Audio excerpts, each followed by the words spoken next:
Good morning, fourth grade. Today we're going to be exploring some different environments. Please update your table of content with date 2-25. The topic is all about environments. We're going to add it to page 33.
Now that you have updated your table of contents, please turn to page 33 and add this table into your book. We are going to be exploring different environments and adding information into them. Make sure you add the title, All About Environments, and date the page 02/25/21. You will have about 3 minutes to add this into your journal.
Good morning, fourth grade. Now that you have set up your journal, we are going to do a reading all about the different environments. We're going to focus on different Earth environments and write and fill out our chart based on what we find out about both the non-living factors like temperature and the soil, and also the living factors like the different plants and animals that make up the environment. Before we get started, I just want to remind you that our live stream is now starting at 1:20. Our live stream for science starts at 1:20. Today we are going to be reading our FOSS ebook about environments.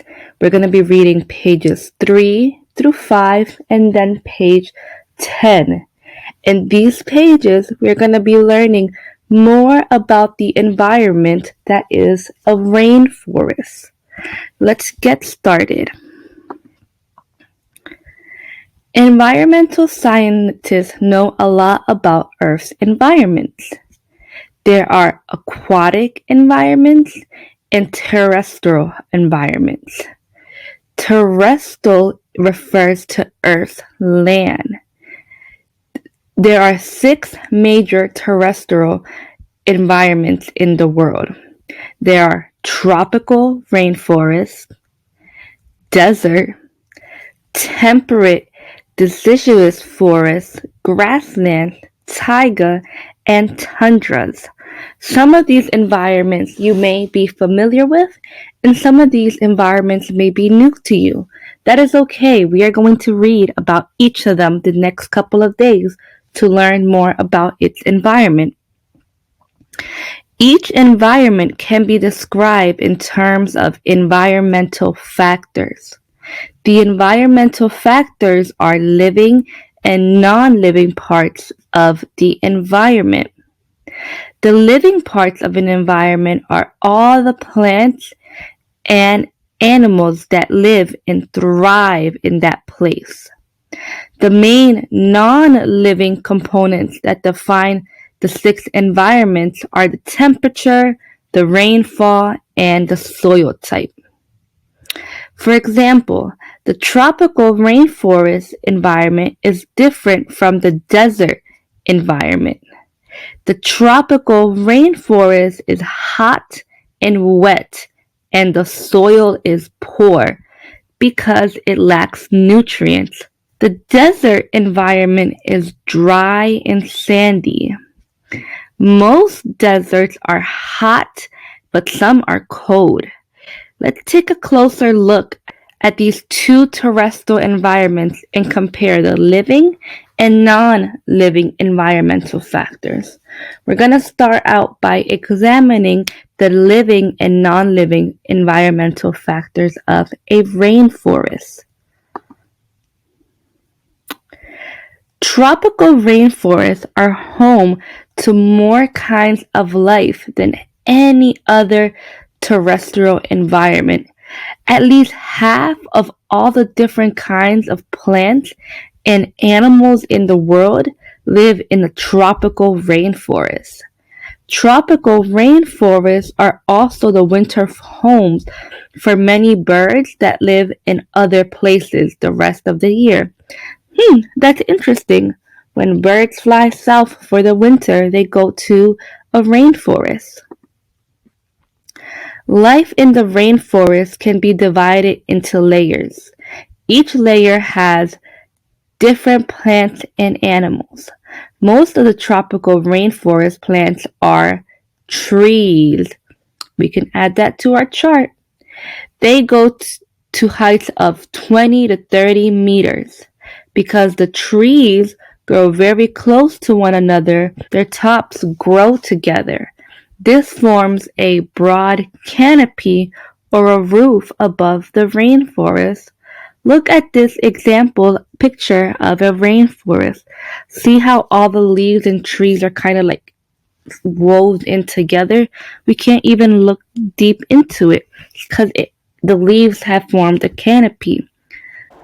After reading those paragraphs, we can add trees to the plant column of our rainforest. You have 1 minute to add trees into your plant column.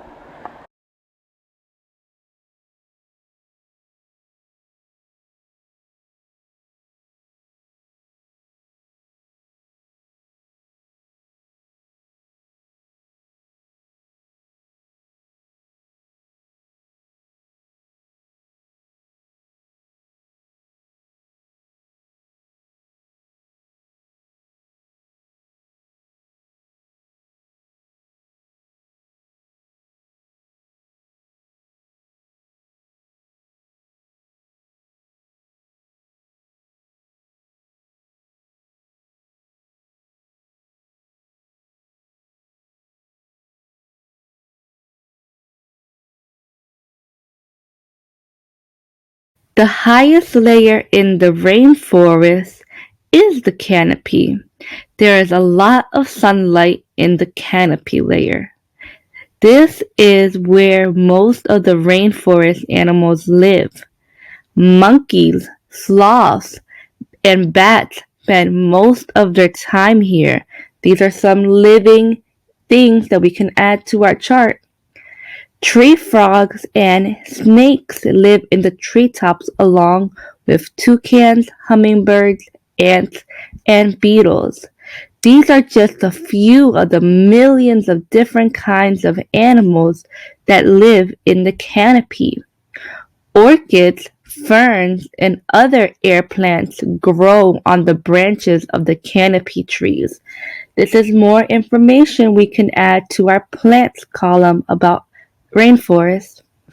Air plants use the trees for support and get water from the falling rain. The layer below the canopy is the understory. Very little sunlight makes it through the canopy to the understory.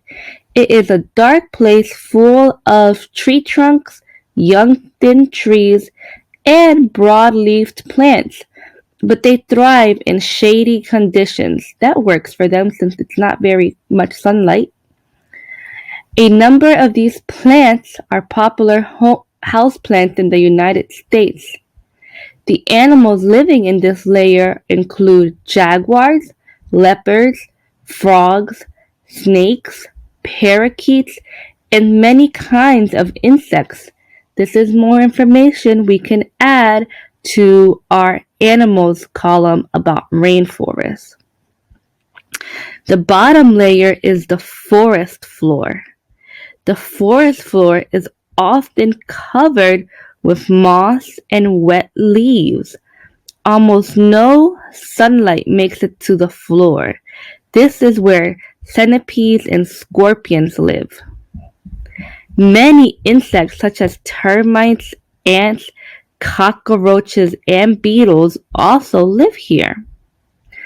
We got a lot of information about the living factors in this environment, like plants and animal. Let's update our plant and animal column now. Here I am sharing a picture of my column about plants and animals. You have about a minute and a half to add these to your page. If you heard other examples of plants and animals, feel free to add them.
Let's see what else we can learn about rainforests.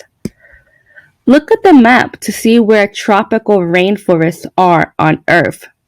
See all the green? Those are tropical rainforests around the Earth. Can you find the ones in Australia, Asia, Africa, Central America, in South America? There are so many rainforests. Find the line that shows the equator. I noticed that most of our rainforests are near the equator. The equator is this red line here. The equator is an imaginary line that splits the northern part of the Earth and the southern part of our planet Earth. The equator, the area around the equator is usually where our planet Earth is the hottest, which makes sense why most of our rainforests are found on the equator or very near it. Tropical rainforests are wet and hot all year. The rainfall in a rainforest is about 200 to 450 centimeters per year. That's some information we can add to our temperature column. How does that compare to where you live? Here are some average rainfalls for 5 cities in the United States. For example, in Houston, Texas, it rains about 122 centimeters. In Charlotte, North Carolina, it rains 110 centimeters.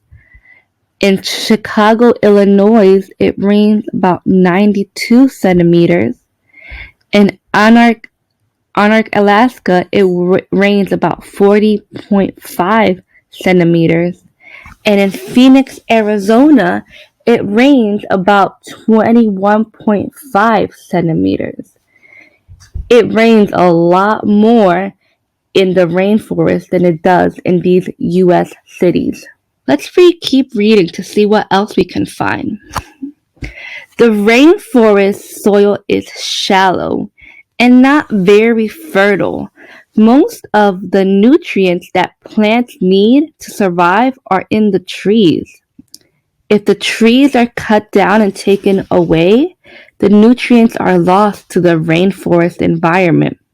That's why it takes a long time for tropical rainforests to grow back once they are destroyed. So a lot of the nutrients for the different animals and different plants in a rainforest are found in the tree. Since the soil is on the ground and the trees have large canopies, it is very hard for the soil to be fertile since it does not receive a lot of sun. Let's update these non-living factors in our journal now. You will have 2 minutes to add these non-living environment factors into your journal. Make sure you write what we learned about temperature and the soil type in those columns about the rainforest.